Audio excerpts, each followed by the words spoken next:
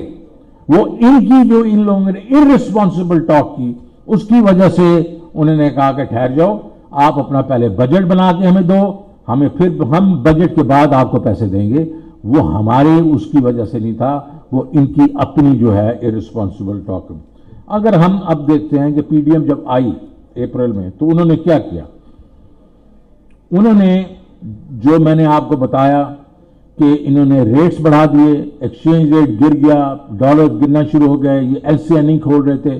اس کی وجہ سے ابھی آپ دیکھیں مہنگائی جو ہے وہ جو آپ کی CPI ہے وہ 25% پہ چلی گئی, 27 پہ گئی, ابھی 25.2% پہ ہے. اور SPI جو 45% پہ چلی گئی. بزنسز بند ہونا شروع ہو گئی, ایگریکلچر کا بیڑا غرق ہو گیا. تو اب آپ کی جو 6% کی گروتھ تھی وہ اس سال میں پریڈکٹ کر رہا ہوں نیگیٹو ہوگی. یہ تو کہہ رہے ہیں 1-1.5% ہے, نہیں, یہ نیگیٹو گروتھ ہوگی. کیونکہ اگر آپ کی ابھی آگے میں نمبر بتا رہا ہوں, اگر لارج اسکیل مینوفیکچرنگ جو ہے وہ 7.5%, 8.5% نیگیٹو ہے نومبر میں, تو وہ کدھر سے اب اگر مینوفیکچرنگ ہی نیگیٹو ہے, ایگریکلچر تو پہلے ہی نیگیٹو ہے, فلڈز بھی آ چکے ہیں, یہ کہاں سے پازیٹو گروتھ دکھائیں گے آپ کو. آپ اگر دیکھیں ایکسپورٹس پیک کر کے 3.1 بلین پر منتھ, اب ایکسپورٹس تقریباً 2.2 پہ آ چکی ہے. آپ دیکھیں گے یہ اور گرے گی, کیونکہ ٹیکسٹائل جو کہ 64% ہے آپ کی ایکسپورٹ انڈسٹری کا, وہ بند ہو رہی ہے. 15 لاکھ آدمی جو ہے بے روزگار ہو گیا ٹیکسٹائل انڈسٹری سے, باقی انڈسٹریز بند ہو رہی ہیں. تو کہاں سے آپ جو ہے وہ ایکسپورٹ جو ہے اس کو پازیٹو کریں گے. اور اس نے آپ نے دیکھا کہ پچھلے مہینے وہ نیگیٹو ہو گئی ہیں, 9% تو ویسے ہی نیگیٹو ہو گئی.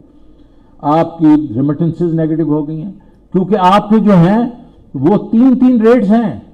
اور جو یہ جو ریمیٹنسز کیا ہیں, یہ ریمیٹنسز جو ہیں یہ ورکرز اپنے گھر گھرستی کے لیے پیسے بھیجتے ہیں.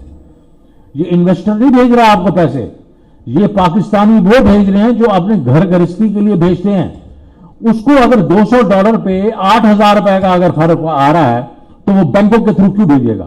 تو کیا ہو رہا ہے پچھلے 3-4 مہینوں میں, آپ کے ریمیٹنسز گر رہی ہیں, آپ کا حوالہ کے تھرو پیمنٹ زیادہ ہو رہی ہیں, جس کا آپ کو کوئی فائدہ نہیں ہو رہا. آپ کا انفلیشن میں نے آپ کو بتا دیا ریکارڈ ہے. اس کے بیچ میں آٹا, الیکٹریسٹی, پیٹرولیم, یہ کھانے پینے کی چیزیں 44 روپے پہ جناب وہ فی کلو جناب میں چھوڑ کے گیا تھا مارچ کے بیچ میں.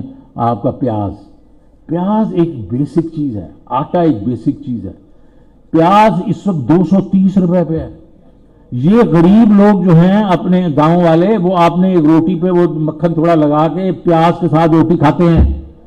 آپ نے ان کی جو قیمت بڑھا دی اگر 44 روپے سے اور وہ 230 روپے ہو گئی ہے, تو کسی کا تو پیٹ کٹ رہا ہے نا اس وقت. اسی طریقے سے اگر ٹماٹر لے لیں, گھی لے لیں, دالیں دے دیں, ان میں 100 سے 200% کا فرق ہے. اوور آل تو آپ کی SPI جو ہے وہ 30-32% پہ بڑھی ہے, لیکن اگر آپ اسپیسیفک آئٹم دیکھیں تو وہ بہت زیادہ بڑھ گئے ہیں. میں ہر ہفتے 1.5 گھنٹہ لگاتا تھا, ساروں کے ساتھ بات کرتا تھا کہ یہ ان کی قیمتیں کہاں ہیں اسینشلز کی. پورے 9 مہینے میں 2 دفعہ انہوں نے میٹنگ کی ہے, تو کوئی ان کو فکر نہیں ہے عام آدمی کا. جب میں کیا کرتا تھا اور اسد عمر صاحب کیا کرتے تھے تو پتا چلتا تھا کہ ڈسٹرکٹ ٹو ڈسٹرکٹ جو فرق ہوتا تھا, ہم ان کو ڈنڈا مارتے تھے, بھائی تم سرگودا میں اور فیصل آباد میں کیوں فرق ہے, فیصل آباد میں لاہور میں کیوں فرق ہے. تو وہ ظاہر ہے کہ ہمیں احساس تھا غریب لوگوں کا, اس کی وجہ سے ہم کرتے تھے. پورے 9 مہینے میں 2 دفعہ میٹنگز ہوئی. تو اس سے ہوا یہ ہے کہ یہ قیمتیں بالکل ختم, اور آپ کے فارن ایکسچینج ریزرو جو ہیں 16.4 بلین سے 5.7 پہ آ گئے ہیں. اور ابھی بھی یہ خطرہ یہ ہے کیونکہ $600 ملین کی ابھی انہوں نے ایک اس کی دبئی کے بینک کو پیمنٹ کرنی ہے, ابھی میرے خیال میں اسی ہفتے یا 10 دن میں. یہ آپ دیکھیں گے اور بھی نیچے چلے جائیں گے, بیکاز ان فلوز ہیں ہی نہیں. انفلوز رک گئی ہیں. یہ آپ کو جو بتایا سلمان شاہ صاحب نے, کریڈٹ رسک کی وجہ سے یہ کمرشل بینکس سے پیسے نہیں لے سک رہے, یہ جا کے اس کے بعد بانڈ فلوٹ نہیں کر سک رہے, یہ سکوک فلوٹ نہیں کر سک رہے.